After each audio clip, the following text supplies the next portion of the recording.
Muy bien, entonces vamos a hablar sobre el análisis de las determinantes sociales de salud.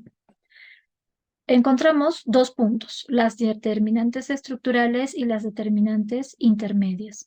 Dentro de las determinantes estructurales encontramos las características socioeconómicas, vamos a analizar las características de vivienda, las características educativas, las características del trabajo, la seguridad, la inversión y ejecución del Estado de la Municipalidad Distrital del RIMAC. Dentro de las determinantes características socioeconómicas, pues vamos a hablar del índice de desarrollo humano, ¿no? El índice de desarrollo humano o IDH nos mide o nos da un valor sobre la calidad de vida que tiene ese distrito, ¿no? Para el 2003, por el censo que se realizó, el IDH era de 0,5269, que incrementó para el 2012 a 0,6594.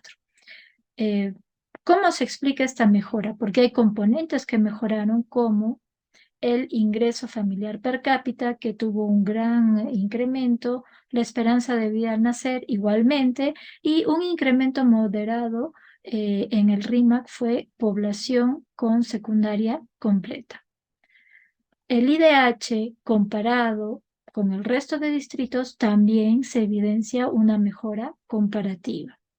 En cuanto a la pobreza, se encuentra que en el RIMAC ha disminuido el 21,2% en la incidencia de la pobreza total.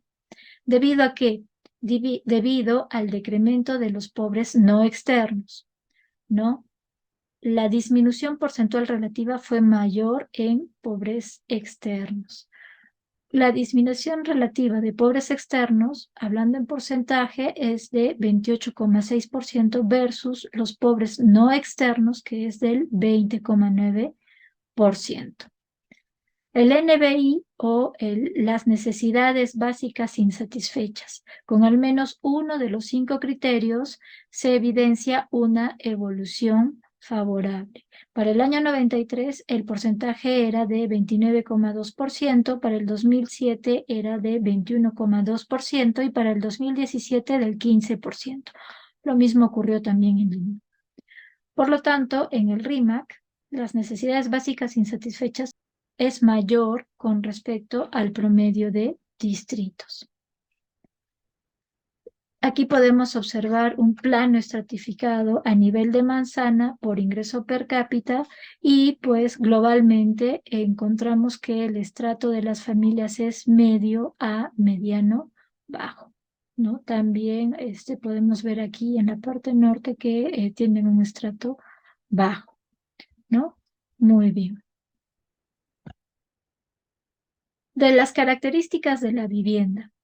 De las características de la vivienda se consideraron las necesidades básicas insatisfechas con los criterios relacionados a vivienda, que son características físicas inadecuadas, el hacinamiento, viviendas sin servicios higiénicos, ¿no? Y bueno, por los censos que ha habido, se evidencia una mejora. Es importante el remanente de casi 10% de criterio de viviendas con hacinamiento. ¿Por qué? Porque el hacinamiento es una determinante para enfermedades infecciosas de tipo, por ejemplo, de tuberculosis, ¿no?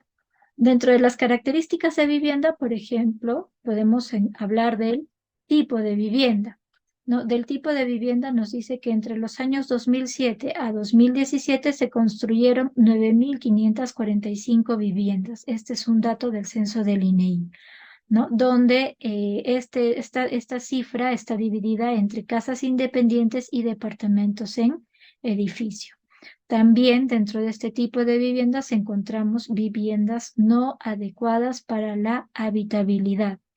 En el 2007 habían 525 viviendas no habitables, y para el 2017 esta cifra bajó a 284, es decir, que hubo una disminución del 46%.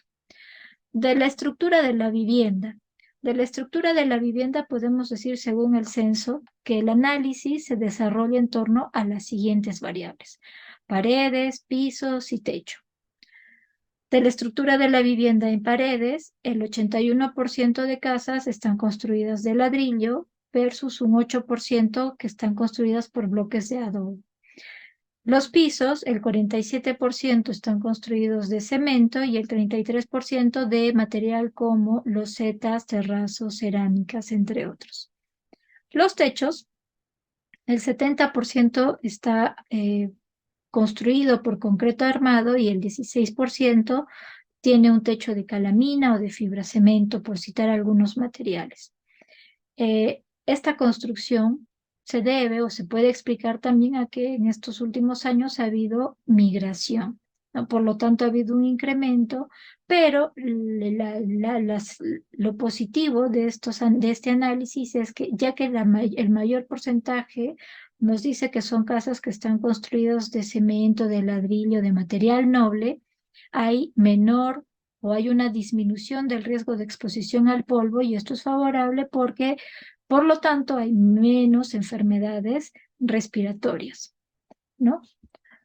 También dentro de la estructura de la vivienda se habla de luz, agua, alcantarillado en vivienda, ¿no? Para el 2017, el 100% de viviendas se dice que cuentan con alumbrado eléctrico por red pública. El 95% de viviendas cuentan con agua por red pública. El 98% cuentan con agua por red y 128 viviendas no tienen servicios higiénicos. Estos dos últimos datos que les he dado no son comparables con el resto de años. Luego, también hablamos del hogar. Para el 2017 el número de hogares en el distrito de Rímac es de 48.540, donde la mayoría está compuesta por 3 personas, familias de 3 personas, que equivale a un 20,3%, y también hay hogares de entre 1 a 5 personas que constituye el 85,12%. En los hogares, el 97% de hogares cocinan GLP. Ha habido un incremento del 94% versus en el 2007 que se utilizaba en los hogares el 84%. ¿No? Entonces ha habido un incremento en el consumo de gas. Hay algunos hogares que para cocinar utilizan electricidad, pero es menor, es solamente entre el 2 al 4%, 2% en el 2007 y 4% para el 2017. Y ningún hogar utiliza querosene, ¿no? Como combustible para cocinar. Muy bien, ahora vamos a hablar sobre las características educativas. Dentro de las características educativas hay 2 puntos que vamos a tratar: las instituciones educativas y los alumnos y docentes. Dentro de las instituciones educativas tenemos los datos gracias al sitio web Estadística de la Calidad Educativa. Entre los años 2014 y 2018 se encuentra que la oferta no ha variado. Y un dato importante también que tenemos aquí es que en el año 2016 se crea una entidad superior tecnológica para este distrito, ¿no? En este distrito. También encontramos que hay un mayor incremento de entidades alternativas, ¿no? Y también entidades especiales, ¿no? Ha habido una creación de una entidad especial, ¿no? Por lo tanto, nos dice que el distrito del Rímac se está preocupando por incrementar la educación inclusiva. El 61% está conformado por instituciones educativas privadas y el 39% está conformado por instituciones educativas públicas. De los alumnos y docentes. Pues podemos decir que la gestión pública del sector educación contiene mayor cantidad de alumnos y docentes. Las instituciones educativas privadas tienen menos alumnos por docente, es decir, 13 alumnos aproximadamente versus más de 26 alumnos en las escuelas o en los colegios públicos. El analfabetismo a pesar de que hay colegios, ¿no? Ha ido ascendiendo a 6%. En el año 93, el analfabetismo era de 5,2%. Esto o se puede explicar por las migraciones, las poblaciones migrantes que han ido a habitar el distrito del Rímac. También obtenemos datos entre los años 2014 y 2017 que en las instituciones públicas hay mayor cantidad de alumnos retirados. 147% en inicial, 188% en primaria y 657% en secundaria. En las escuelas públicas, los niveles primaria y secundaria tienen mayor cantidad de desaprobados. 396% en primaria y 588% en secundaria. Para la CIS del 2017, el 42% de la población estudiantil culminaron secundaria, el 9% culminaron estudios superiores no universitarios, el 10% culminaron estudios superiores universitarios y el 1% empezaron o están estudiando en posgrado. Entonces, tenemos un 19% de población que se encuentra capacitándose en el nivel superior, no sea universitario o no universitario. Por lo tanto, hay una disminución de personas que no tienen nivel educativo. El siguiente punto vamos a hablar sobre las características del trabajo. En el censo del año 93 encontramos que había un 35% de personas del RIMAC que tenían trabajo. De este 35% en el año 93, 0,5% eran trabajadores menores de 15 años, 6,5% mayores de 60 y el resto se ubicaba en una población entre los 20 y 34 años. El censo del 2017, sin embargo, nos arroja los siguientes datos. 48% de personas que habitan en el RIMAC tienen trabajo. De ese 48%, el 0,2% son menores de 15 años. Esto es importantísimo.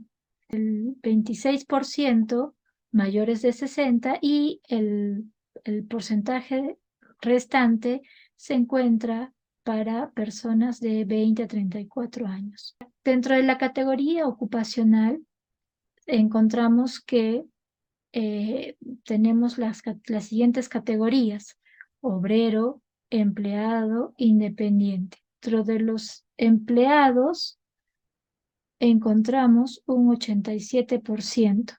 Dentro de los independientes encontramos un 20% y la clase obrera disminuyó en 23%, ¿no?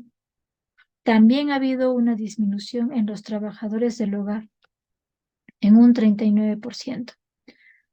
Entonces, los hogares que tenían dependencia económica, con mayor dependencia económica, disminuyó del 3,3% en el año 93 a 1,5% para el 2007 y aún disminuyó más para el 2017 a un 0,8%. Dentro de la empleabilidad por sexo, ¿no? El 65% son trabajadores varones versus un 44% de mujeres que reciben un pago, que están empleados, ¿no? Solo un 8% busca empleo activamente. Entonces es importante que hogares con mayor dependencia económica disminuyeron progresivamente, ¿no? Del 93 al 2017. Ahora vamos a hablar de la siguiente determinante, que es la seguridad. Dentro de la seguridad, bueno, los datos de los cuales vamos a hablar son las estadísticas policiales, ¿no? Las estadísticas policiales de denuncia en los últimos 3 años, donde observamos que lamentablemente ha habido un incremento de denuncias de más del 100% para el año 2017. Por lo tanto, los delitos y las faltas han incrementado. ¿De qué faltas estamos hablando? Estamos hablando de robo, de hurto, de violencia familiar, ¿no? Y también ha habido un gran incremento porque ahora la cultura de la gente, de las personas, es que se denuncia más. La violencia familiar es un delito que tiene más denuncias acumuladas, ¿no? Tiene un porcentaje del 350% que ha incrementado. El hurto, que es el segundo caso de falta, ha tenido un incremento del 240%. De la inversión y ejecución del Estado de la Municipalidad del RIMAC. Podemos hablar de la asignación presupuestal a la municipalidad. El presupuesto público es importante porque es un incremento de gestión para el logro de los resultados favorables para la población, con equidad, eficacia y eficiencia. Entre los años 2014 a 2018 ha habido un incremento del presupuesto del 40%. La ejecución presupuestal máxima se dio en el 2015, con un 91,4% de ejecución de todo su presupuesto. Para el 2018, la ejecución fue del 69,2%. Equivale, si hacemos un promedio, del 79,5% de ejecución presupuestal para el RIMA, ¿no? En conclusión, en los últimos 5 años, la ejecución total promedio ha sido del 86%. Hay 5 funciones con decremento. Se han ejecutado menos en el orden público, la seguridad, la agropecuaria, la vivienda y desarrollo urbano, la salud, la cultura y el deporte, ¿no? Entonces, tienen menos ejecución, ¿no? Estas funciones de planeamiento, gestión y reserva, ambientalismo y salud, ¿no?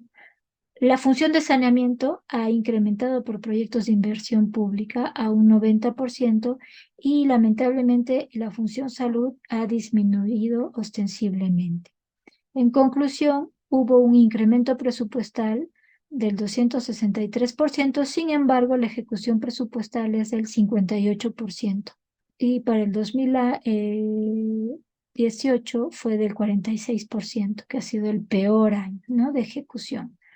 Y además no han existido proyectos para el sector salud.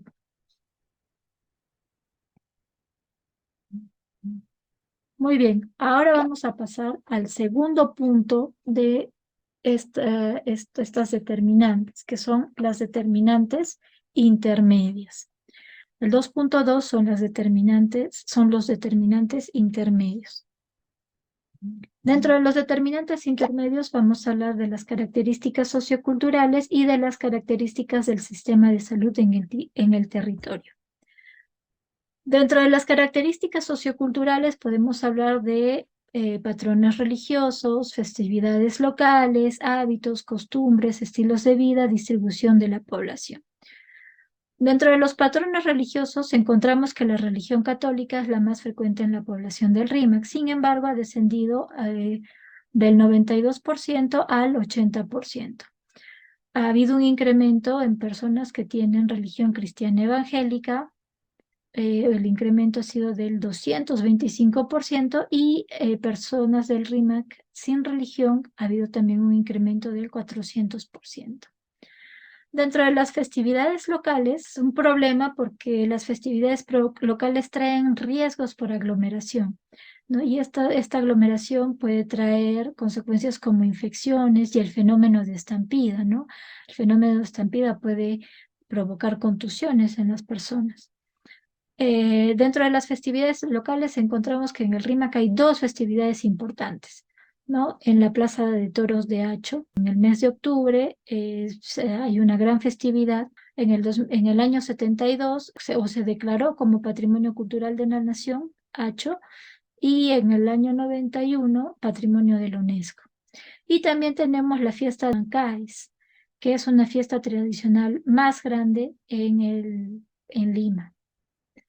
Dentro de los hábitos, costumbres y estilos de vida, la población del RIMAC tiene hábitos de urbe, es decir, sedentarismo, malnutrición hipercalórica e hiperlipidémica, es decir, que nos alimentamos mal en el RIMAC.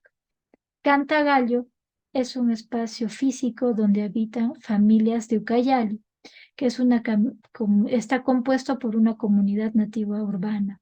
Hay más de 200 familias asentadas, son familias Shipibo-Conibo. Y dentro de la distribución de la población, según el tipo de lengua materna, por el censo del 2007 y del 2017, la lengua es el castellano con un 71% y la segunda lengua hablada es el quechua con un 12%. Y en todo este tiempo hay personas que han aprendido el quechua, el aymara y el shipibo. De las características del sistema de salud en el territorio. Tenemos el análisis de la oferta y tenemos el análisis de la demanda. Dentro de la oferta, el análisis de la oferta, tenemos el análisis de los establecimientos de salud. El RIMAC pertenece a la DIRIS Lima Norte, ¿no? A las redes integradas Lima Norte. En el RIMAC encontramos 76 establecimientos de salud. 16 no están categorizados, 55 son privados con poca capacidad resolutiva, 39 puestos de salud con categoría 1.1 y 1.2 y 4 puestos de salud con categoría 1.3. Hay 9 establecimientos de salud que trabajan las 24 horas. Dentro de estos 9 establecimientos hay 2 establecimientos de salud que tienen categoría 1.4.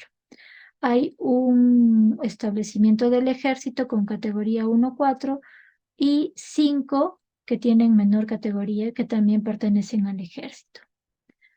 También vamos a analizar el capital humano en salud. En el MINSA propiamente dicho, ¿no? Existen 527 personas, trabajadores de salud en el MINSA. Dentro de este número, el 70% son nombrados, 17% son locadores por servicios, es decir, terceros, y el 13% tiene un contrato CAS. Dentro de las unidades movibles disponibles, tenemos una ambulancia tipo 1 en los centros maternos y tenemos ambulancias volantes en los demás centros. Del análisis de la demanda de intervenciones sanitarias. Tenemos que existe población afiliada a seguros. Según el censo del 2017, de la población, el 29% tiene SIS, cuenta con el SIS, el 37% cuenta con el seguro de salud, el 4% tiene un seguro de las Fuerzas Armadas o las Fuerzas Policiales, el 5% tiene o cuenta con un seguro privado y el 24% de la población no está afiliada a ningún tipo de seguro. Hay otros que es un 2% que tienen otro tipo de seguros. También se habla de las parejas protegidas. Se incrementó del 291%. ¿Qué significa esta cifra? ¿No? Que en el año 2017 habían 133 parejas protegidas, esto equivalía a un 11%, y para el 2018 ha habido un incremento de 270 parejas se protegen. También hablamos de las gestantes controladas. Ha habido un incremento, ¿no? En el 2017 habían 725 gestantes controladas, esto equivalía al 53%. En el resto de Lima habían 22%. En el año 2018 se encuentran 1.291 gestantes controladas, esto equivale a un 58%, es decir, que las mujeres asisten a sus controles, ¿no? Hay un poquito más de responsabilidad o tal vez confianza, ¿no? En el sistema de salud. Y en el resto de Lima hay un 35% en el año 2018. Otra característica es del embarazo en adolescentes. En el RIMA, ¿cómo vamos? Para el año 2017 se encuentra un porcentaje de 13,4% de adolescentes entre 15 a 19 años que se convirtieron en madres por primera vez. Esto significa un incremento del 0,7%. Para el 2018 hubieron 139 madres. Esto equivale a un 5,9%. Y en el 2017, 142 madres, ¿no?, embarazadas. De los partos institucionales, hay una disminución entre el 2017 al 2018, una disminución leve. En el 2017 encontramos 1.443, que equivale al 65%, y en el 2018, 1.428 partos, ¿no?, que equivale al 64%. El Centro de Salud RIMAC mejoró su capacidad resolutiva y en revancha el Centro de Salud Piedra Lisa disminuyó su capacidad resolutiva y disminuyó también la identificación de su población objetivo. Otra característica de la demanda es la cobertura de vacunación. Y aquí ya se habla de un grado de deserción, ¿no? Encontramos que en general el grado de deserción es alto a moderadamente alto, ¿no?, para las vacunas de la polio, la pentavalente, entre otras. También hablamos del VIH-Sida. La incidencia ha ido variando, ¿no? En el 2016 se hablaba de una incidencia del 81, en el 2017 48, en el 2018 del 61. La incidencia es importante porque permite ver una categórica presentación en crecimiento de los casos de VIH. Si queremos hablar en cifras, en el año 2016 hubieron 202.625 personas con SIDA. Para el año de 2017, 193.882, y para el año 2018, 172.622. Ahora, en el RIMAC hay mayor cantidad de casos de pacientes que están infectados con el VIH en comparación al resto de Lima Norte. Otra característica que analizamos en la demanda es la tuberculosis. El porcentaje de diagnosticados disminuyó del 1% del 2017 al 2018, ¿no? En el 2017 había un 3% y en el 2018 esta cifra bajó al 2%. La tasa de morbilidad es de 222,7 por cada 100.000 habitantes en 2018. Otra característica es la malnutrición. En la malnutrición tomamos en cuenta la obesidad, la anemia y la desnutrición crónica infantil. Hay un incremento del 2016 al 2018 en un 197%. En el resto de distritos incrementó del 20%, ¿no?, de Lima Norte. De las gestantes con anemia, según los datos del MINSA, ha disminuido del 2017 al año 2018 en un 20%. Dentro de las niñas y niños menores de 1 año con anemia y desnutrición crónica infantil, según los datos del MINSA, encontramos que se incrementó del 2017 al 2018 en 62% la capacidad de evaluación del total de niños menores de 1 año. Hubo una disminución del 14% en casos de niños con anemia. Había menos anemia con respecto a Lima Norte. De la desnutrición crónica infantil, DCI, hubo un incremento del 2017 al 2018 en un 68% la capacidad de evaluación del total de niños menores de 5 años. Y finalmente, de los daños no transmisibles. Se toma en cuenta la diabetes mellitus y la hipertensión arterial, de datos del MINSA. Entre los años 2016 al 2018 hubo un incremento en 110% en casos de obesidad, ¿no? En el resto de Lima Norte solo hubo un incremento del 23%. Hubo un incremento del 81% en casos de hipertensión, comparado con el resto de Lima Norte de solamente 15%. De la salud mental, los problemas que se observaron en el distrito del RIMAC son ansiedad, depresión fundamentalmente, pero también encontramos problemas como violencia, problemas psicóticos y problemas de alcoholismo. los problemas de salud mental, eso es una característica mayor que se encuentra en este distrito con respecto al resto de distritos de Lima Norte. Otra característica es la satisfacción del usuario externo según prestador, que ha ido decreciendo del 2016 al 2018, ¿no? Su pico más bajo fue en el año 2017 con un 40,9%. De los agentes comunitarios en salud, consiste en realizar acciones relacionadas con la prevención de enfermedades y la promoción de salud, en coordinación con el personal de salud. Estos agentes comunitarios encontramos que hay 35 agentes comunitarios. De estos 35 agentes comunitarios, el 94% son mujeres y de estos el 20% han sido capacitados. Muy bien, esto es de lo que yo les puedo comentar sobre la situación en el Rímac. Muchas gracias.